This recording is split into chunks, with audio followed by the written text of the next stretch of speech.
Hello everyone and welcome to my YouTube channel. Dear students, today we are going to discuss about the polysaccharide. Monosaccharide के बारे में हमने discuss किया था, oligosaccharide के बारे में भी हमने डिस्कस किया था। आज हम डिटेल से डिस्कस करते हैं पॉलीसेक्राइड के बारे में। Polysaccharide basically derived from the two different words. Poly means many, saccharide means sugar. Polysaccharide की मीनिंग है जिसके अंदर many sugar molecules प्रेजेंट हो। मोनोसेक्राइड में सिंगल मोनोसेक्राइड प्रेजेंट होता है, डाइसेक्राइड में 2 से 10 मोनोसेक्राइड्स प्रेजेंट होते हैं, लेकिन पॉलीसेक्राइड में many saccharides many sugar molecules present होते हैं, मेड अप ऑफ हंड्रेड्स और थाउजेंड्स ऑफ मोनोसेक्राइड्स। हंड्रेड्स या थाउजेंड्स में मोनोसेक्राइड्स प्रेजेंट हो सकते हैं। अगर हम इसके टाइप्स की बात करें तो उसके ये टाइप्स हैं स्टार्च, ग्लाइकोजन, सेल्यूलोज, टाइटिन। ये 4 डिफरेंट टाइप्स हैं पॉलीसेक्राइड के। हम वन बाय वन यहाँ पे डिस्कस करते हैं। तो सबसे पहले हम बात करते हैं स्टार्च के बारे में। स्टार्च क्या है? Starch basically made up of glucose molecules. ये ग्लूकोज मॉलिक्यूल्स का बना होता है, join together in straight chain. ये एक स्ट्रेट चेन में ग्लूकोज मॉलिक्यूल्स आपस में जुड़े होते हैं। यहाँ पे आप देखिए, ये एक ग्लूकोज मॉलिक्यूल है, ये दूसरा, तीसरा, चौथा, ये स्ट्रेट लाइन में जुड़े होते हैं, तो इसे हम बोलते हैं अमाइलोज। स्ट्रेट चेन में अगर ग्लूकोज मॉलिक्यूल्स आपस में जुड़े होंगे तो उसे हम बोलेंगे amylose, which is soluble in water, hot water. ये हॉट वाटर के अंदर आसानी से डिसॉल्व हो जाएगा।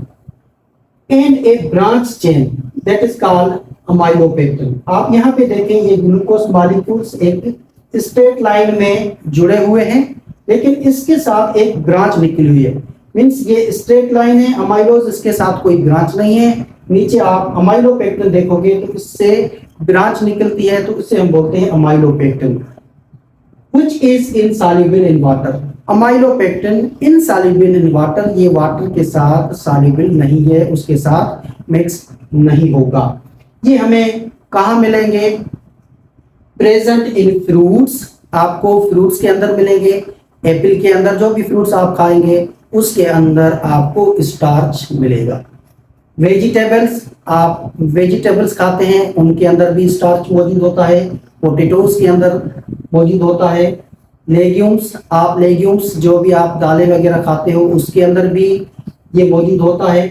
सीरियल्स, सीरियल्स का मकसद क्या है कि गंदम, चावल, इसके अंदर भी स्टार्च मौजूद होता है। स्टार्च का हमें कैसे पता चलेगा कि इसके अंदर स्टार्च मौजूद है? अगर इसको हम सिंपल टेस्ट करें तो स्टार्च को जब आयोडीन के साथ हम मिलाएंगे तो उसका कलर ब्लू हो जाएगा। ये एक सिंपल टेस्ट है कि इसके अंदर स्टार्च प्रेजेंट है या नहीं है। तो हम स्टार्च को आयोडीन के साथ मिलाएंगे तो कलर बन जाएगा blue. It shows that starch is present. उसके बाद हम बात करेंगे ग्लाइकोजन। ग्लाइकोजन क्या है? It's molecular structure similar to starch. अगर हम मॉलिक्यूलर स्ट्रक्चर देखेंगे तो ये सिमिलर स्टार्च की तरह ही है। ये जैसे स्टार्च की आप स्ट्रक्चर देख रहे हैं, इसमें भी ब्रांच चेन मौजूद होती है ग्लाइकोजन में, बट फाउंड इन एनिमल्स। पर ग्लाइकोजन प्लांट्स के अंदर नहीं बल्कि ये एनिमल्स के अंदर प्रेजेंट होती है। Therefore, it is called animal starch. तब इसे कहा जाता है एनिमल स्टार्च, क्योंकि ये एनिमल के अंदर प्रेजेंट होता है glycogen. That's why this is called animal starch. Glycogen को एनिमल स्टार्च भी कहा जाता है। It is mainly present in bacteria, fungi. Bacteria में भी मौजूद होता है, फंजाई भी मौजूद होता है, इन एनिमल्स में भी होता है। It is abundant present in liver and muscles. अगर ह्यूमन बीइंग की बात करें तो हमारी ये मसल्स के अंदर ग्लाइकोजन प्रेजेंट होता है मैक्सिमम अमाउंट में, और लिवर में, क्योंकि ये स्टोर्ड एनर्जी है। जब जरूरत होती है तो यही ग्लाइकोजन ब्रेक डाउन होकर ग्लूकोज में कन्वर्ट होता है, जो हमें एनर्जी प्रोवाइड करता है। अगर हम इसकी टेस्ट की बात करें कि ग्लाइकोजन की टेस्ट कैसे पता चलेगा कि ग्लाइकोजन प्रेजेंट है, तो ग्लाइकोजन को जब हम आयोडीन से मिलाएंगे तो इसका कलर बन जाएगा वेट। तो ये एक सिंपल टेस्ट होती है। Is it clear? उसके बाद हमारा है सेल्यूलोज। सेल्यूलोज क्या है? Polymers of glucose. Cellulose polymers of glucose means इसके अंदर मेनी ग्लूकोज मॉलिक्यूल्स प्रेजेंट होते हैं ज्वाइंट इन स्ट्रेट चेन। ये ग्लूकोज मॉलिक्यूल्स एक सीधी लाइन में जुड़े होते हैं, जैसे ये एक ग्लूकोज मॉलिक्यूल है, दूसरा ग्लूकोज मॉलिक्यूल्स है, तीसरा, चौथा, ये स्ट्रेट चेन में मौजूद होते हैं। नो ब्रांच चेन, इसके अंदर कोई भी ब्रांच चेन मौजूद नहीं होती। Straight chain spirally coiled and condense to form tubes. ये स्ट्रेट चेन है, ये दूसरी चेन है, इस तरीके से ये एक आपस में क्वाइल होके एक कंडेंस फॉर्म में ट्यूब्स बनाएगा। These tubes form cell wall of the plant cell. Plant cell का जो सेल वॉल है वो इसी सेल्यूलोज का बना होता है।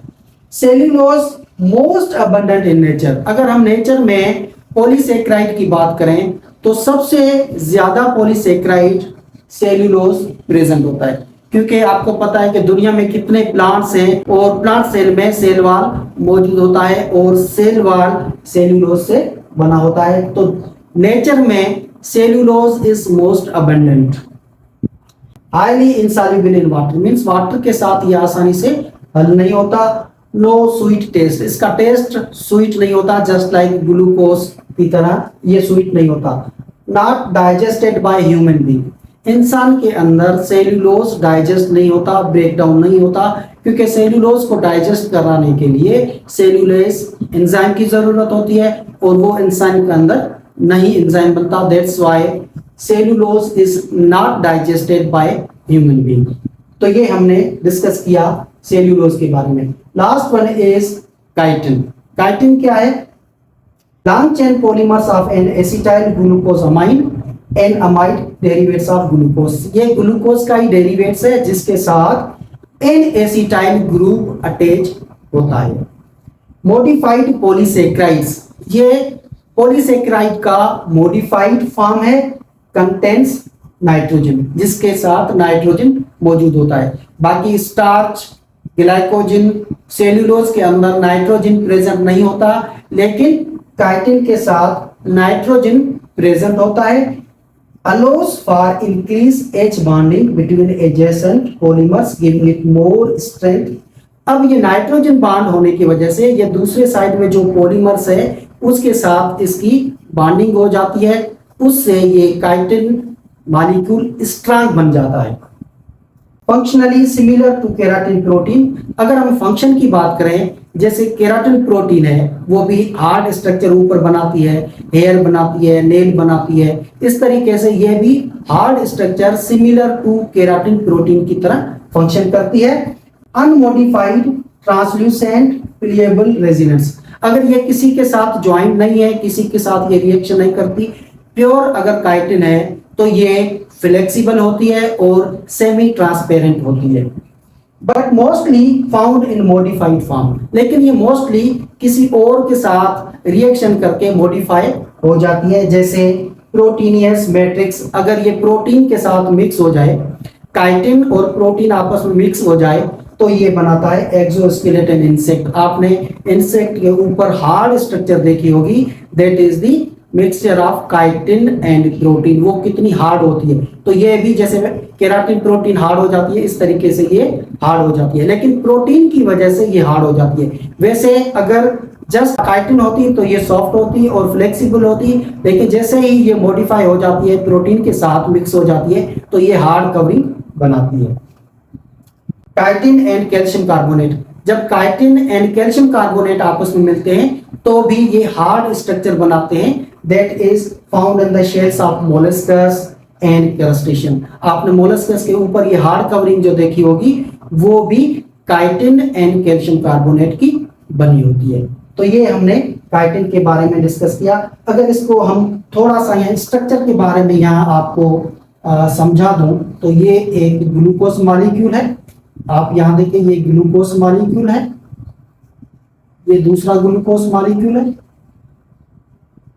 इस तरीके से। तो यहां पे ये मौजूद होता है NH, फिर फिर CH3। तो इस तरीके से यहाँ भी सेम, यहाँ आगे चेन बढ़ती जाएगी और यहाँ पे एन एसिटाइल ग्रुप मौजूद होता है। तो ये एन एसिटाइल ग्रुप मौजूद होने की वजह से दूसरों से भी रिएक्शन करता है। तो इस तरीके से इसकी स्ट्रक्चर है।